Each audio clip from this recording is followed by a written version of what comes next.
Hi welcome to Sai academy. మీరు మా PDF కోర్సును తీసుకోవాలనుకుంటే ఈ వీడియో క్రింద డిస్క్రిప్షన్లో మరియు మొదటి కామెంట్లో లింక్ ఉంటుంది. ఆ లింక్ మీద క్లిక్ చేసి తీసుకోవచ్చు. మీరు మన వీడియోలను మిస్ కాకూడదు అని అనుకుంటే మన టెలిగ్రామ్ ఛానల్లో జాయిన్ అవ్వండి. ఒకవేళ మీకు యూట్యూబ్ నోటిఫికేషన్ రాకపోయినా మీరు అక్కడ నుండి ప్రతి వీడియోని మిస్ కాకుండా చూడొచ్చు. అంతేకాకుండా మీకు ఈ వీడియో నచ్చితే లైక్ చేయండి. మరిన్ని వీడియోల కోసం కామెంట్ చేయండి. మీ కామెంట్ మాకు మరికొన్ని వీడియోలు చేసేలాగా హెల్ప్ అవుతుంది. కావున తప్పకుండా కామెంట్ చేయగలరని కోరుకుంటున్నాము. Good morning sir. ఈరోజు మీరు చెప్పబోయేది 3వ క్లాస్. మరి ఈ క్లాస్లో ఏం చెప్పబోతున్నారో తెలుసుకోవచ్చా? ఈరోజు మనం జరిగిపోయిన పనులను ఎలా చెప్పాలో నేర్చుకుందాం. ముఖ్యంగా మనం జరిగిపోయిన పనులను 3 రకాలుగా గుర్తుపెట్టుకోవాలి. 1. ఒక నిర్దిష్టమైన సమయానికి జరిగిపోయిన పనులు. 2. ఇప్పుడే లేదా ఇంతకు ముందే జరిగిపోయిన పనులు. 3. గతంలో జరిగిన ఒక పని కంటే ముందే జరిగిన పనులు. ఈ విధంగా మనం 3 రకాలుగా గుర్తుపెట్టుకోవాలి. మళ్ళీ ఒకసారి చెబుతున్నాను. జాగ్రత్తగా అర్థం చేసుకోండి. ముఖ్యంగా మనం జరిగిపోయిన పనులను 3 రకాలుగా గుర్తుపెట్టుకోవాలి. 1. ఒక నిర్దిష్టమైన సమయానికి జరిగిపోయిన పనులు. 2. ఇప్పుడే లేదా ఇంతకు ముందే జరిగిపోయిన పనులు. 3. గతంలో జరిగిన ఒక పని కంటే ముందే జరిగిన పనులు. ఇంకొంచెం అర్థమయ్యే విధంగా వివరించండి సార్. అసలు నిర్దిష్టమైన సమయం అంటే ఏమిటి? వాటిని ఎలా గుర్తుపెట్టుకోవాలి? నిర్దిష్టమైన సమయానికి అంటే ఒక ఖచ్చితమైన సమయం చెబుతూ జరిగిపోయిన పనిని చెప్పడం. ఉదాహరణకి,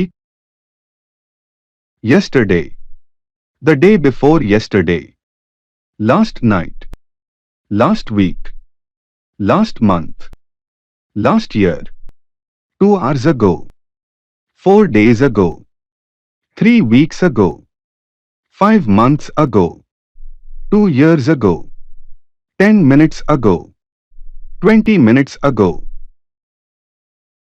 ఈ విధంగా చెప్పే సమయాలను నిర్దిష్టమైన సమయాలు అని అంటాము.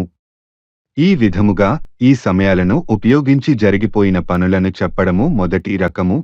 మరి ఇప్పుడే లేదా ఇంతకు ముందే జరిగిపోయిన పనులు అంటే? మనము ఇంతకు ముందు చెప్పుకున్నటువంటి నిర్దిష్టమైన సమయమును ఉపయోగించకుండా చెప్పే పనులు. వీటికి ఖచ్చితంగా ఒక సమయం అంటూ ఉండదు. ఉదాహరణకు, just now, just before, already, so far, yet. నిన్న అంటే ఒక ఖచ్చితమైన సమయం. 2 నిమిషాల క్రితం అంటే ఒక ఖచ్చితమైన సమయం. 3 నెలల క్రితం అంటే ఒక ఖచ్చితమైన సమయం. కానీ ఇప్పుడే అంటే ఒక ఖచ్చితమైన సమయం కాదు. ఇంతకు ముందే అంటే ఒక ఖచ్చితమైన సమయం కాదు. ఇదివరకే అంటే ఒక ఖచ్చితమైన సమయం కాదు. ఇప్పటివరకు అంటే ఒక ఖచ్చితమైన సమయం కాదు. ఈ విధంగా ఒక ఖచ్చితమైన సమయం చెప్పకుండా చెప్పే పనులను మనం 2వ రకముగా గుర్తుపెట్టుకోవాలి. ఇప్పుడు కొన్ని ఉదాహరణలు చూద్దాం. మొదటి వాక్యం చూడండి. నేను నిన్న హైదరాబాద్ వెళ్ళాను అంటే ఇది ఒక జరిగిపోయిన పని. కానీ ఎప్పుడు జరిగింది? నిన్న జరిగింది. అంటే ఇది ఒక ఖచ్చితమైన సమయానికి జరిగింది. ఇంకో వాక్యం చూద్దాం. అతడు పోయిన వారం వచ్చాడు. ఇది కూడా ఒక జరిగిపోయిన పని. కానీ ఎప్పుడు జరిగింది? పోయిన వారం జరిగింది. అంటే ఇది కూడా ఒక ఖచ్చితమైన సమయానికి జరిగింది. అదే విధంగా ఇంకో వాక్యం చూద్దాం. ఆమె నెల క్రితం పరీక్ష రాసింది. ఇది కూడా ఒక జరిగిపోయిన పని. కానీ ఎప్పుడు జరిగింది? నెల క్రితం జరిగింది. కావున ఇది కూడా ఒక ఖచ్చితమైన సమయానికి జరిగింది. ఇటువంటి పనులను చెప్పడానికి మొదట మనం సబ్జెక్టు రాయాలి. అంటే ఎవరి గురించి అయితే చెబుతున్నామో వారిని రాయాలి. తరువాత వెర్బ్ యొక్క రెండవ రూపం రాయాలి.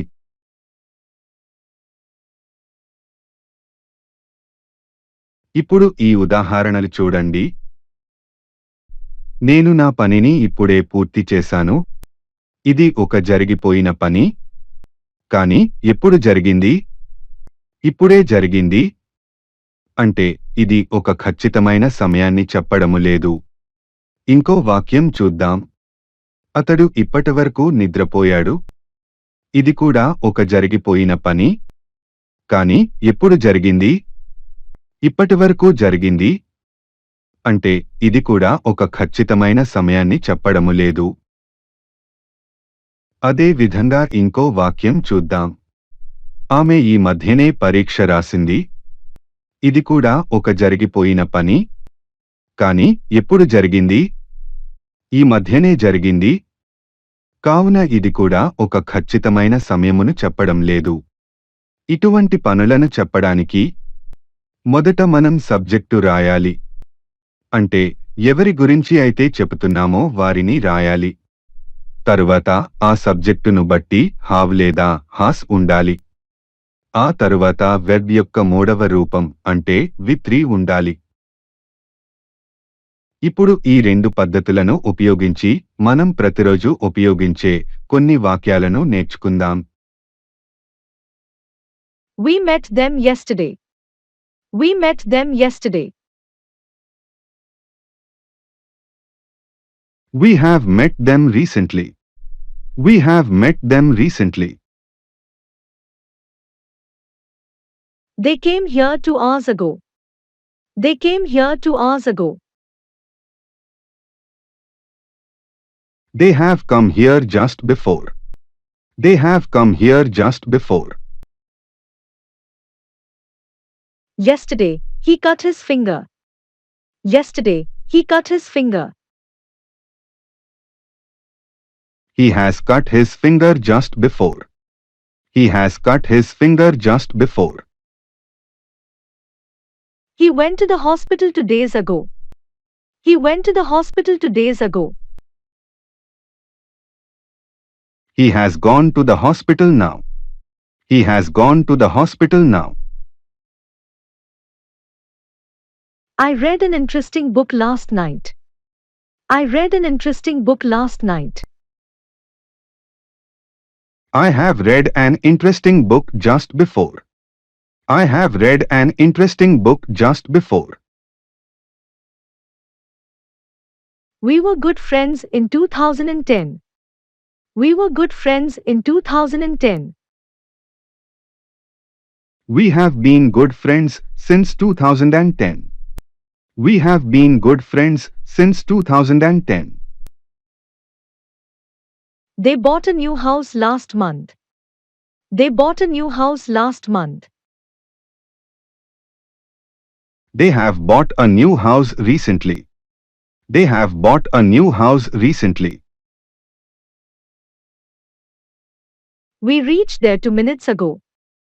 We reached there 2 minutes ago. We have reached there just now. We have reached there just now. She cleaned her home 2 hours ago. She cleaned her home 2 hours ago. She has already cleaned her home. She has already cleaned her home. We did a lot of shopping last night. We did a lot of shopping last night.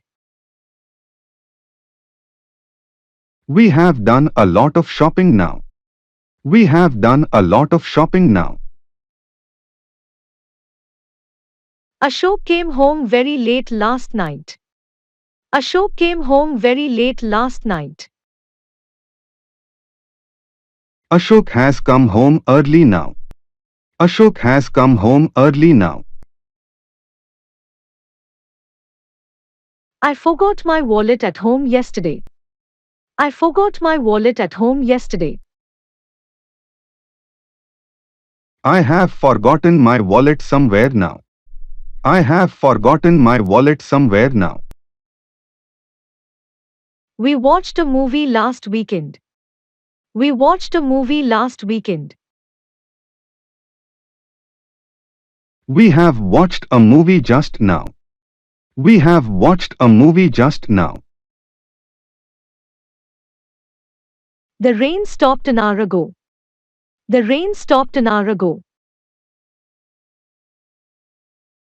The rain has stopped just now. The rain has stopped just now.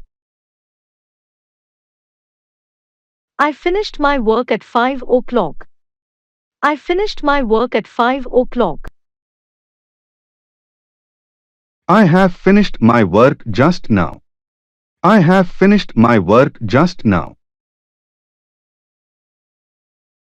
I ate pizza with my friends last night. I ate pizza with my friends last night. I have eaten pizza with my friends now. I have eaten pizza with my friends now. I missed the class last week. I missed the class last week. I have missed the class recently. I have missed the class recently. Last year, I traveled to Germany. Last year, I traveled to Germany. Recently, I have traveled to Germany. Recently, I have traveled to Germany. ఇది ఈరోజు video. ఈ video మీకు నచ్చింది అని భావిస్తున్నాను. ఈ video నచ్చితే like చేయండి మరియు షేర్ చేయండి. మా ఛానెల్ను సబ్స్క్రైబ్ చేయడం మర్చిపోవద్దు. మా లేటెస్ట్ వీడియోలు మిస్ కాకూడదు అనుకుంటే బెల్ సింబల్ను క్లిక్ చేసి ఆల్ నోటిఫికేషన్స్ని యాక్టివేట్ చేసుకోండి. మరొక కొత్త వీడియోతో మళ్ళీ కలుద్దాం. Take care and by.